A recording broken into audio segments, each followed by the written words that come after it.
대표님 안녕하세요. 예, 안녕하세요. 네, 오늘부터 국내 그리고 해외 기업 네. 재미난 이야기를 해주신다고. 뭐 네, 재미는 없을 수 있지만 우리 벤처 캐피탈을 운영을 하고 계시는 대표님 입장에서 다양한 이제 과거에는 이제 벤처 기업이라고 불렸던 뭐 국내든 미국이든 이야기를 해볼 텐데 먼저 네이버를 꼽으셨어요? 네. 오늘 말씀드리는 회사들은 일단 개인적으로 제가 좀 네. 좋아하는 회사들로 먼저 말씀을 좀 드릴 좋아하는 텐데요. 회사. 네. 네. 네이버 먼저 말씀드릴 건데요. 네. 가장 성공한 벤처 기업이다라고 표현할 때 우리나라에서 가장 성공한 벤처 기업 하면 저는 네이버가 오. 맞다고 생각을 하거든요. 네. 1999년도 창업 기준, 법인 설립 기준으로 99년도에 창업을 했는데 네. 어떻게 보면 긴 시간이긴 한데 이미 대기업이죠. 지금요? 어마어마한 대기업이 네, 네. 됐죠. 매출이 1조로 넘었어요, 작년에. 매출뿐만 아니라 제가 네이버를 좀 먼저 말씀드리는 이유가 저랑 연배가 비슷하신 분들은 아마 좀 기억을 하실 텐데 네. 예전에는 뭐 모뎀이라고 그래서 막 삐 소리 나면서 뭐 맞아요, 전화선 맞아요. 연결해서 그때 인터넷 쓰면은 집 전화 안 돼가지고 엄마한테 네, 많이 맞아요. 혼났어요. PC 통신하고 그러던 시절에서 이렇게 인터넷이 자유롭게 연결되는 시절로 넘어온 게 얼마 안 네. 됐는데 네이버가 옛날 처음에는 선두가 아니었어요. 그쵸. 우리 그때 네. 막 야후, 라이코스, 네, 다음 네, 되게 맞아요. 많았어요. 하다못해 뭐 토끼가 모델이었던 엠파스라고 아, 하는 엠파스. 메일 시장에서 걔가 조금 맞아요. 강자였고 검색 시장에서는 오히려 강아지를 모델로 썼던 라이코스가 조금 더 앞서 나갔었죠. 맞아요. 그러다가 우리나라 기업들인 네이버, 네. 그 다음에 지금은 이제 이름만 남은 다음이 검색 시장, 메일 시장에서 각각 선두로 나갔었거든요. 네. 그럼 왜 네이버가 검색 시장에서 그 글로벌 기업들이었던 야후나 나이코스를 이겼느냐? 네. 저는 개인적으로 한글화에서 한글화. 네이버가 강점을 보였다라고 생각을 하고요. 오. 이거는 뭐 제 개인적인 생각입니다. 네이버가 성공한 이유 중에 하나가 검색을 했을 때 표현되는 정보들이 상당히 보기 편하게 나온다. 맞아요. 네, 저는 지금도 간단한 검색은 구글은 안 써요. 네이버를 통해서 검색을 하고 있고 이 네이버가 그 검색 UI UX가 좀 사용자들이 편했다. 그 다음에 블로그도 인기가 상당히 좋았고요. 네이버가 좀 대중적으로 많이 사람들이 쓰게 된 거에는 저는 개인적으로 지식인이라고 하는 그 아이템이 네. 상당히 많은 그쵸. 영향을 끼쳤다라고 생각을 해요. 네. 그리고 네이버가 알려지진 않았지만 되게 예전부터 AI 시장 준비를 했거든요. 클로바. 물론 뭐 글로벌리하게 뭐 챗GPT나 요즘 뭐 퍼플렉시티나 이런 거한테 밀려 있는 상황인데 근데 뭐 한글로 따지면은 사실 네, 네이버가 네. 1등 아니에요? 한글로 뭔가를 검색하고 결과물을 얻는다라고 네. 했을 때 오히려 크로바 X가 그쵸. 제일 답변에 효과적이다라고 생각을 하고 정확도가 높을 있습니다. 것 같아요. 예, 이게 사실 질문을 하는 사람이 똑바로 질문을 해야 사실 답변도 AI가 잘해주는데 한국 사람이 영어로 질문을 명확하게 하는 거는 웬만하면 어렵죠. 네. 그런 측면에서 크로바엑스가 상당히 평가가 좋다라고 생각을 하고 있고요. 네. 다음이 먼저 생겼었어요. 맞아요. 다음이 네이버보다 먼저 시장에 진입했고 오히려 검색 포털로서도 먼저였지만 한메일, 메일 서비스를 통해서 어떻게 보면 압도적으로 시장을 치고 나갔었거든요. 맞아요. 저도 한메일 있었어요. 광고조차도 대한민국이라고 표현을 써가면서 다음에 광고를 했었는데 이게 무너졌죠. 무너졌고 거의 지금 아마 다음 서비스를 통해서 검색 포털을 이용하시는 분은 없을 거예요. 거의 없죠. 네네네. 뉴스 근데 순위가 여전히 네. 나오는 곳이 다음이라서 네. 뭐 네이트 이렇게 연결해가지고 네. 그렇게 보시는 분들이 일부 계시긴 그렇죠. 하더라고요. 뭐 뉴스 검색 좀 연관돼서 네네. 쓰는 거가 먼저일 텐데 왜 네이버가 더 잘 됐을까라고 했을 때 네이버는 이거 표현 이렇게 해도 되는지 모르겠는데 헛발질을 안 했다라고 생각을 해요. 헛발질을 안 했다. 네. 꾸준하게 본연의 본업에 충실했다. 업무를 쭉 밀고 나갔다. 그러면서 그 안에서 지식인, 블로그, 뭐 스마트 스토어, 예약 시스템, 뭐 예약 시스템 관련해서 이따 한 번 더 말씀드릴 건데 네. 이런 쪽에서 꾸준하게 서비스를 강화시켜 나갔고 한메일 같은 경우는 가장 크게 헛발질한 게 뭐 기억하실지 모르겠지만 온라인 우표제 유료. 요거 잘못됐죠. 이거 도입하면서 작살났죠. 맞아요. 네, 그런 부분에서 좀 네이버가 좀 선두로 나갈 수 있지 않았나라고 음. 생각을 합니다. 네이버가 상장을 언제 했죠? 이건 뭐 제가 학교 다닐 때라서 이거는 저도 찾은 데이터긴 네. 한데 2002년도에 코스닥 시장에 상장을 했고 지금은 2008년도에 코스피 이제 유가증권으로 이전 상장되어 있는 상태죠. 네. 지금 네이버 사실 저는 네, 그 라인이 해외에서는 네, 네. 정말 인기가 많다고 하잖아요. 맞아요. 근데 국내에서는 사실 카카오톡을 라인이 이기지를 못하는데 네. 글로벌리하게 전체 숫자를 보면 카카오톡보다 라인이 더 라인이 이용자가 많은 라인이 거죠. 많죠. 어, 카카오톡은 이제 한국 사람들은 웬만하면 다 쓰죠. 맞아요. 근데 뭐 사실 라인도 글로벌은 아니에요. 일본이나 이제 동남아시아 쪽에서 많이 쓴다라고 봐주시면 될 것 같은데 이 사용자가 10억 명 정도 된대요. 예, 상당히 많은 수가 라인 메신저를 쓰고 있고 네. 특히나 일본에서는 뭐 지금 우리가 쓰는 카카오처럼 국민 메신저 개념인데 카카오톡 대한민국 국민 메신저인데 우리나라 뭐 인구 다 해봐야 5천만이죠. 맞아요. 일본은 일단 2배 반 인구고요. 이거는 제가 그 동남아 여행 가서 현지에서 뭔가 서비스를 이용할 때 보면은 카카오톡이 사용되는 곳은 딱 한정돼 있어요. 한국인 관광객이 무지하게 몰려다니는 곳, 다낭 이런 데는 카카오톡을 써요? 이용해서도 서비스를 할 수 있는데 그렇지 않은 곳에서는 카카오톡을 통해서는 서비스 접근이 사실상 어려워요. 예, 그런 부분에서 라인이 오히려 뭐 네. 더 이용 범용적으로 문제들이 사용되고 많다. 있다라고 생각이 됩니다. 지금 네이버가 가장 가지고 있는 강점들이 사실 굉장히 많긴 하지만 네. 어떤 점이 가장 주요한 사업 모델이라고 생각하세요? 일단 기본적으로 네이버가 저는 모르겠어요. 네이버가 이번에 뭐 창업주께서 다시 복귀하시고 어떤 더 꿈을 펼쳐 나갈지 모르겠는데 네. 솔직히 네이버가 조금 더 강력하게 드라이브를 걸었다라고 하면은 지금 쿠팡이 이렇게까지 잘 나가지 못했을 수도 있다라고 생각을 해요. 네이버 쇼핑 쪽으로? 이유는 그 스마트 스토어가 네. 상당히 파워풀한 그렇죠. 것 같아요. 지금 사실 구매하는 사람들은 쿠팡 네. 아니면 네이버 스마트 네, 스토어에서 네, 구입하지 네, 않나요? 네, 제가 이거를 왜 좀 상당히 파워풀하다라고 말씀을 드리냐면은, 일단은 네이버의 정책 부분을 조금 말씀드려야 될 것 같아요.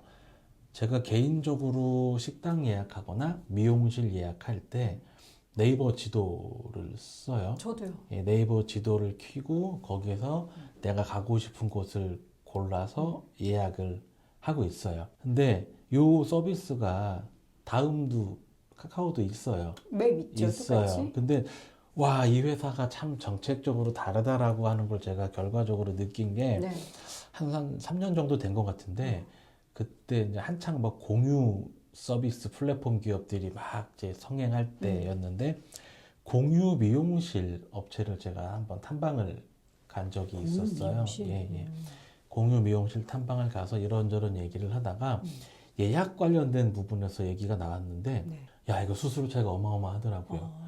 네이버 예약을 통해서 들어오는 고객 수수료는 저 정확하게 기억이 안 나는데 몇 프로 안 돼요. 작아요? 네, 낮아요. 근데 카카오 수수료가 15%라는 거예요.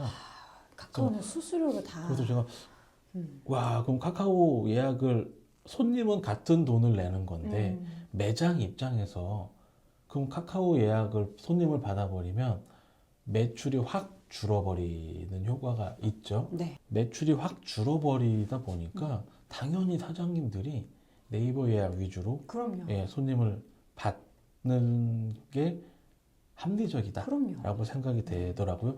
그러다 보니까 자연스럽게 카카오에서 미용 예약 서비스가 지금은 아마 없어졌다라고 생각이 이거 됩니다. 카카오와 네이버 둘 중에 어디가 먼저 시작했는지 혹시 아세요? 아, 그것까진 모르겠어요. 그러니까 이게 만약에 하여튼 둘이- 카카오가 먼저 있으면은 네이버 입장에서는 저 시장을 잠식해야겠다 해서 네. 확 낮춰진 수수료로 네. 이거를 또 공략했을 수도 있을 것 같아서 맞는 말씀이세요. 네. 이게 치킨 게임 들어갔다라고 생각이 되는데 제가 왜 스마트 스토어 여기 네이버 정책 얘기를 하냐면은 네. 스마트 스토어도 사실 경쟁자가 어마어마하게 많죠. 그렇죠. 모든 오픈마켓은 다 경쟁자입니다. 근데 싸요. 스마트 스토어가 싸요. 수수료가 싸다는 말씀이세요? 네. 아. 판매자 입장에서 상당히 좋은 플랫폼이다. 그럼 스마트 스토어가 약점이 있을까? 약점? 뭐가 있죠? 딱히 제가 보기에는 없거든요. 약점. 약점이라고 하면은 다른 오픈마켓들처럼 쫙 그 상품이 나열되지 않는다 정도인데 저는 오히려 보기 깔끔하더라고요. 그래서 이게 제가 네이버 회사 내부 정책까지는 모르겠지만 상당히 합리적으로 시장에 서비스를 제공하고 있다라는 느낌을 받아요. 네네. 그런 측면에서 제가 개인적으로 이용 편의성 때문에 네이버를 좋아하고 쓰고 있지만 야, 이게 시장에 미치는 영향력이 상당히 괜찮은 영향을 좀 많이 미쳐주고 있는 회사가 아닌가라고 생각을 하고 있습니다. 사실 네이버 같은 경우에는 말씀해 주셨던 예를 들으셨던 뭐 예약 서비스뿐만 아니라 네. 지금 뭐 검색 광고 시장, 뭐 클라우드 쪽도 그렇고 네. 금융도 진출했고 많죠. 지금 콘텐츠 쪽도 되게 더 강화하려고 많죠. 하더라고요. 네. 네이버 작년에 이제 지지직 론칭하고 나서 그쪽에 네. 이제 게임 쪽 위주지만 제가 최근에 네이버 클립이라고 쇼폼 컨텐츠의 파트너가 됐어요. 네, 뽑더라고요. 뭐 인플루언서들 해서 이렇게 막 뽑는데 네. 이런 것들 쇼폼 컨텐츠를 통해서 컨텐츠를 더 강화하려고 하는구나. 네. 그러면 어쨌든 그 플랫폼이 더 커지면 거기에 또 광고가 붙는 거니까. 그럼요. 커질 수밖에 없는 사업 구조를 더 키우는데 역량을 좀 강화하는 것 같기는 하네요. 사실 네이버 이미 어마어마하게 많은 고객 데이터를 갖고 있을 네. 거예요. 그리고 솔직히 마음만 먹었다라고 하면은 그 고객 데이터를 가지고 카카오처럼 뭐 문어발식 확장이라고 표현하면 좀 그렇지만은 서비스 엄청 늘릴 수도 있죠. 오히려 네. 더 잘할 수 있을 건데 그렇게 안 하더라고요. 일례로 네이버에서 제공하는 서비스들이 상당히 많은데 참 공짜로 이용하기 좋은 게 많아요. 저희 같은 소비자 입장에서. 네이버에서 제공하는 부동산 서비스도 저도 많이 써요. 상당히 정리가 잘 되어 네. 있고 접근하기 좋게 되어 있고요. 네이버에서 제공해주는 웹하드 그런 것도 일정 용량까지는 무료로 30기가. 그렇죠. 무료로 사용할 수 있고 저도 잘 쓰고 있어요. 되게 많이 주는 전 거예요. 구글 클라우드 안 쓰고 네이버 쓰고 네. 네이버 멤버십 하면은 맞아요. 80GB까지 쓸 수 네. 있거든요. 되게 많이 주는 엄청 거고 잘 쓰고 있어요. 그리고 그 네이버 포인트 쌓이잖아요. 그 이것도 되게 많이 멤버십. 주는 편이에요. 그러니까 네이버 스토어에서 물건 사면은 주는데 이거 많이 줘요. 맞아요. 그 개인적으로 상당히 해자스러운 우리나라의 벤처 기업이 성공해서 네. 이제는 이거는 누가 뭐라고 해도 대기업이라고 할 수도 없죠. 이미 대기업이죠. 거대 기업이죠. 초거대 기업. 네. 그렇게 아주 좋게 성장한 베스트 사례가 아닌가. 지금까지 성장을 잘 해오고 있는데 저는 최근에 네이버를 이용을 하면서 한 가지 아쉬웠던 게 뭐 요즘 젊은 세대들은 다 유튜브로 검색한다고 하는데 맞아요. 저는 말씀하신 것처럼 여전히 네이버 검색을 더 선호하거든요. 특히 뭐 네. 레시피 같은 거 보거나 네. 아니면 뭐 제가 최근에 내용 증명 보낼 게 있어가지고 내용 증명 보내는 법 뭐 이런 거 검색할 때는 유튜브로 이렇게 흐르는 것보다는 뭔가 이렇게 가시적으로 눈에 보이는 게 있잖아요. 근데 그 내용 증명 검색하는 법을 했을 때 이 블로그에 올라오는 글이 다 AI로 만들어져서 검색이 빨리 걸리는 그런 글들로 만들어져서 결국 내용을 보면은 다 그냥 조회수 올리려는 글들밖에 없는 거예요. 맞아요. 그래서 그런 부분들이 너무 그러니까 이게 어떻게 보면은 조금 쓰레기 같은 컨텐츠가 될 수 있는 거잖아요. 맞아요. 그럼 이런 것들이 자꾸 많아지다 보면은 결국 소비자들이 뭐야 네이버 검색했더니 제대로 안 나오네 하면서 좀 멀리하게 될 수 있을 것 같기도 한데. 네. 이게 제가 개인적으로 생각할 때 정보 검색의 방식이 지금 크게 세 가지가 있다고 생각을 하는데 이제 저보다 젊은 세대 분들, 뭐 MZ라고 하죠. 그분들은 검색을 유튜브나 뭐 인스타그램 같은 곳을 통해서 한대요. 여기는 검색해서 내용 확인하는 것 자체가 시청각 중심인 거죠. 근데 네이버는 텍스트거든요. 그림과 텍스트. 예, 텍스트고 전문적이거나 뭐 방대한 자료를 빨리 스케치하고 싶으면 사실 생성형 AI를 이용을 하게 되는데 말씀 주신 것처럼 네이버가 예전에는 지식인이라고 하는 게 되게 많이 보급이 되어 네. 있었고 상당히 잘 활용이 됐어요. 음. 그래서 여기에 가면은 정말로 제대로 된 전문가, 음. 전문가 혹은 그 분야에 잘 아는 사람들이 제대로 된 내용들을 적어줬죠. 네. 그런 부분을 오히려 네이버가 강화를 해야 된다라고 생각을 해요. 말씀하신 것처럼 요즘에 뭐 그런 부업을 홍보하는 것도 있더라고요. AI로 대충 글 써가지고 네. 그냥 막, 봇해서. 막 올려요. 너무 저는 네. 피로감이 쌓이더라고요. 진짜 페이지를 한 개, 두 개까지 넘겼는데도 네네네. 또 비슷한 류의 그 맞아요. 폼에 똑같은 그런 양식으로 쭉 글이 네네네. 올라오는 거 보고 아, 네이버에서 이제 검색을 못 하겠구나. 내가 검색해서 봤을 때, 아, 잘못 봤다 하는 내용들이 많이 나오죠. 너무 많고 네. 제가 한 5개, 6개 글까지 봤는데도 제대로 된 내용이 없으니까 저는 그냥 구글로 넘어갔거든요. 네. 이런 것들을 네이버 안에서도 인지를 하고 있을 것 같긴 한데. 알고 계실 거고요. 음. 이제 어떻게 보면 구글과 네이버의 그 검색해서 나오는 거를 보여주는 방식의 네. 차이인데, 구글 같은 경우는 스크리닝 없이 그냥 쭉 나래비를 맞아요. 세워주죠. 근데 또 요새 맨 위에 생성형 AI처럼 바로 네, 네. 관련한 내용이 또 검색돼가지고 그것도 되게 그거 알아냈어요. 좋아요. 구글 애드센스에 돈을 내면 상단에 걸어준다고 하더라고요. 아, 구글 애드센스 돈 내는 거 말고 네, 네. 그 마치 챗GPT처럼 그 뜨는데 그게 구글 애드센스예요? 아, 그건 모르겠어요. 제미나이를 쓴 건가? 아니 모르겠어요. 이게 네. 저도 사실 뭐 그거를 자세하게 이게 뭐 때문에 그렇게 나오는지 모르겠는데 만약에 뭐 여도운 앵커라고 만약에 치잖아요. 네, 그러면은 구글에서. 아니구나. 여도운 앵커의 나이 뭐 이런 식으로 치면은 이런 식으로 구글이 정리해가지고 알려주는 이런 페이지가 뜨더라고요. 요거는 이제 구글 자체적으로 뭔가 페이지를 만드는 것 같은. 그래서 여러분들도 한번 구글 검색해 보세요. 뭐 그러네요. 삼성에서 가장 오래된 맛집. 이거 아마 그 구글에서 지금 제미나이라고 새로 생성형 AI 밀고 있거든요. 네. 그 서비스를 도입을 해놓은 것 같아요. 그러니까 그게 여기에 같이 적용돼서 나오니까 맞아요. 저는 이게 약간 검색 플랫폼으로 우리가 그동안 편의성으로 네이버를 썼는데 네. 이 부분에 있어서는 네이버 좀 약간 각성해야겠다. 이런 생각이 들었어요. 이혜진 의장님이 복귀하신 것도 좀 그런 게 있지 않을까 과거에 강했던. 싶어요. 예. 지금 어떻게 보면은 제가 편하게 생각했고 보기 좋다라고 생각했던 이 UI UX가 오래됐죠. 맞아요. 오래됐죠. 이 부분에 대해서도 뭔가 변화가 필요하다고 생각을 할 거고 네이버가 이제 사실 강점을 갖고 있었던 부분이 텍스트 중심의 정보 제공이었단 말이죠. 근데 이게 시청각으로 바뀌었다가 지금은 생성형 AI로 넘어가 버렸어요. 맞아요. 근데 그럼 네이버가 기술이 없느냐? 제가 알고 있기로는 네이버가 AI 개발한 게 10년 넘었거든요. 벌써요? 오래됐어요. 2014년부터 크로바 개발했던 걸로 알고 있어요. 내부적으로 상당히 많은 기술이 축적돼 있으니까 그거를 활용하면은 충분히 지금보다 더 업그레이드된 형태로 서비스를 제공할 수 있지 않을까.